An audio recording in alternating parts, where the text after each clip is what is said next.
You mentioned the matter of unfounded hatred and Abraham. It reminded me of a joke. I remember that the sages explained that Abraham and Sarah, they converted people to Judaism. Abraham converted men, Sarah converted the women, and I asked myself, what does it mean to convert? Because things weren't institutionalized back then. There weren't any Jews. There was Abraham and Sarah. So now I understand that they actually taught them how to find the point of unity and connection above all differences. And this reminds me of a joke. This guy, he makes it to a deserted island, he finds a Jew on the island, they walk around, they see two synagogues. He says, what do you need two synagogues for? You're here on your own. He says, here's where I pray, and that place I'll never go there. Meaning that unfounded hatred is something that accompanies us.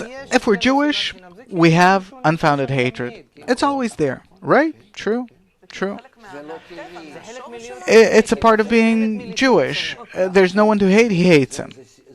Right, it's spiritual rejection, it's spiritual separation. So can you explain it a bit? It's what? It's a Jewish quality? Is hating a Jewish quality?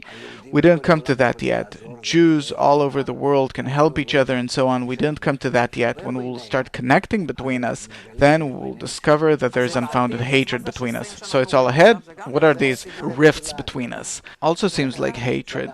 It's just a small drop, because we're here in the land of Israel, and even corporeally wise, we have to be somehow mutually connected. So it's revealed just a bit. But when you start revealing unfounded hatred in depth from the corporeal level down, it's as deep as the height of Mount Sinai. I want to specify my question. I think I didn't ask clearly. You're saying in the future, when we will try above all differences and disputes to connect, we'll discover a big mountain of hatred. That's in the future to come. We didn't even come close to that. That's not what I want to ask about. Yeah, but we'll have the strength to overcome it and to build love covers all crimes above it. That's something in the future to come. But in order to understand the future, I want to look at the past, because I have no grasp of the future, but I can understand the past. I didn't simply tell you this joke about the Jew. It seems that as if when you look at history, not so far back, past generations, wherever there are Jews, this thing exists. You can hide it, you can say no, mutual help, and so on. But besides the mutual help and the mutual guarantee, there is always unfounded hatred. I can say, as a person that comes from that public, you can see it in the strongest way in a synagogue. Unfounded hatred resides in any Jewish community. So why? Being a Jew, I mean, it seems that because we're Jews, we have things like we're successful, we're talented, and we hate. What? It's a part of the package? That's what I want to understand.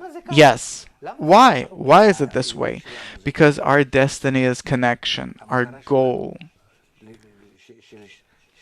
The goal of our nation, of our country, of our life here in this world is to connect and show it to the rest of the world how to connect. So why did we get the quality of hate? It's the very opposite. No, you said hatred is a Jewish quality in order for you to have what to connect upon. Without the hate, you can't connect. What connection can you have? If I have two things and they're not so far from one another, then I connect between them with a sewing thread.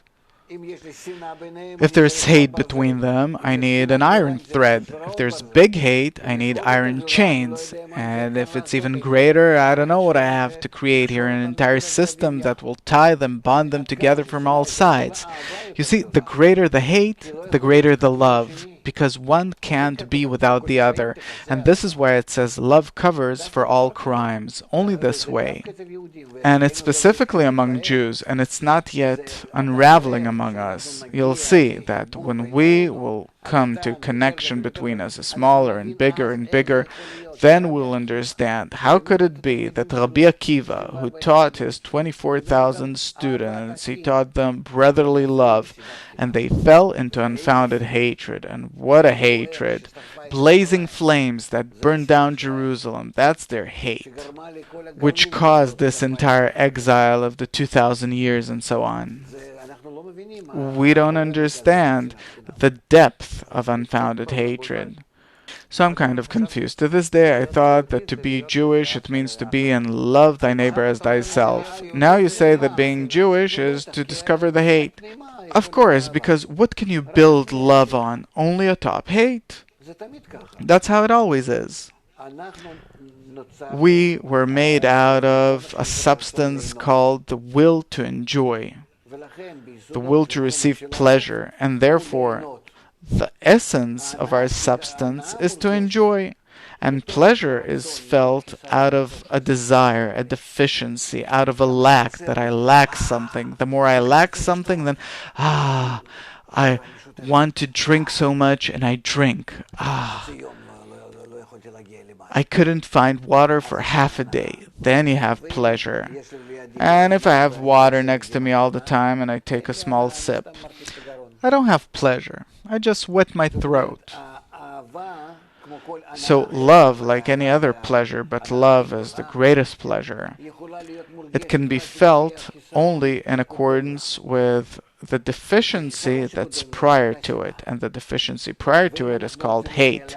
And if we want to come to utter love, against it there has to be unfounded hatred. What is unconditional love and unfounded hatred? Unconditional love meaning boundless love that fills my heart and mind, my entire world, and I feel everyone as one. This can happen if I gradually, bit by bit, discover a horrific hate, a terrible rejection towards everyone. I don't want to be in touch with them unless it's in order to suppress them and to enjoy in the most egoistic way. This is how we advance. And you can't build a connection unless you discover qualities which are against the connection. And these qualities, they live in you more and more, and they're burning, and you see how you hate and disagree, and you can't look at others really. And if you overcome that and you ask for the positive force from nature, the general force of love that exists in nature, it's only hidden. If you derive it from there and you balance your force of hatred, that's called love covers for all crimes, and then you come to balance. But it's a balance between hate and love, where none of them disappear. That's called love covers for all crimes. You only want to cover the crimes, the unfounded hatred. You want to cover it. Otherwise, you won't have unconditional love.